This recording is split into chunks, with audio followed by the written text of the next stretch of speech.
Et puisqu'on parle des entreprises, comment réduire sa pollution tout en continuant à développer son chiffre d'affaires? C'est une question qui taraude de plus en plus de patrons.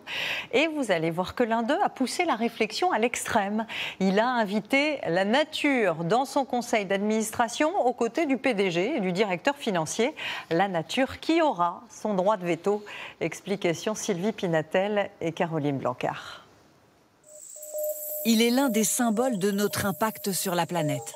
Un ours polaire à la dérive sur un morceau de banquise qui fond.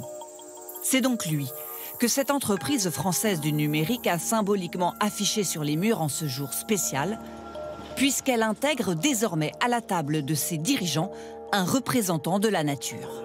Je ne suis pas directement actionnaire, c'est la nature qui est actionnaire désormais de Norcis et je suis là pour la représenter au sein du conseil d'administration.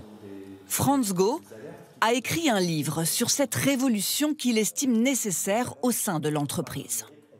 Aujourd'hui, toutes nos organisations sont gouvernées uniquement autour des intérêts des humains. Or, nous sommes dépendants de la nature. Et pourquoi alors ne pas représenter la nature dans les organisations?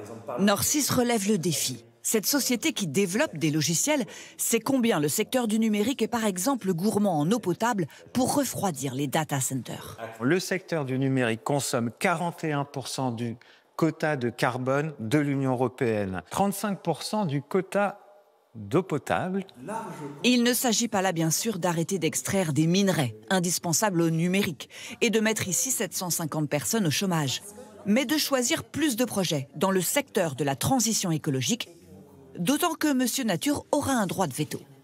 Des clients qui disent voilà, moi je veux des développements pour continuer de faire de l'exploration pétrolière, etc. On aura notre droit de veto, on le sait d'avance. L'objectif de l'entreprise, c'est de se développer de façon juste, c'est-à-dire sans mettre en péril les conditions d'habitabilité de la planète. Et je pense que c'est une des raisons pour lesquelles on a de plus en plus de candidats qui frappent à la porte. Et notamment chez les plus jeunes, qui ont largement insufflé partout dans le monde les différentes marches pour le climat.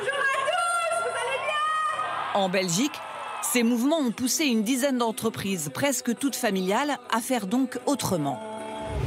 Alexandre Elson dirige l'une d'entre elles, la Maison d'Andois, et ses célèbres spéculoos. Ça, justement, tu as de la pâte de spéculose, là. Pour lui, tout a changé avec cette prise de conscience. Tous les ingrédients, évidemment, sont issus de la nature. La Maison d'Andois et toute la production du spéculose dépend uniquement à 100% de la nature.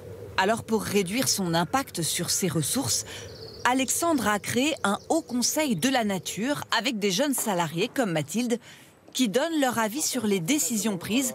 La dernière en date concerne l'export. Concrètement, on a arrêté d'exporter au Japon parce que ça n'avait pas de sens d'aller envoyer si loin nos produits, alors que tout simplement, on peut développer nos ventes sur la Belgique. Envoyer des biscuits par avion alors que la planète a un problème de CO2 n'était plus acceptable. Et les 5% du chiffre d'affaires perdu ont été compensés par l'ouverture de nouvelles boutiques. Ça vient nourrir des égos aussi, de dire d'aller là-bas. Il y a un peu quelque chose de conquérant. Je suis là-bas, il y avait une fierté. Il y a quelque chose là qui ne nous faisait plus rêver du tout. Mon frère et moi, ça ne nous faisait plus rêver.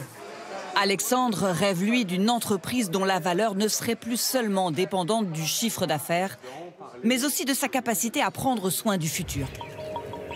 Et justement, la très sérieuse Banque centrale européenne a récemment alerté les patrons sur l'urgence à lutter contre la dégradation de la nature, car 72% des entreprises de la zone euro dépendent d'elle.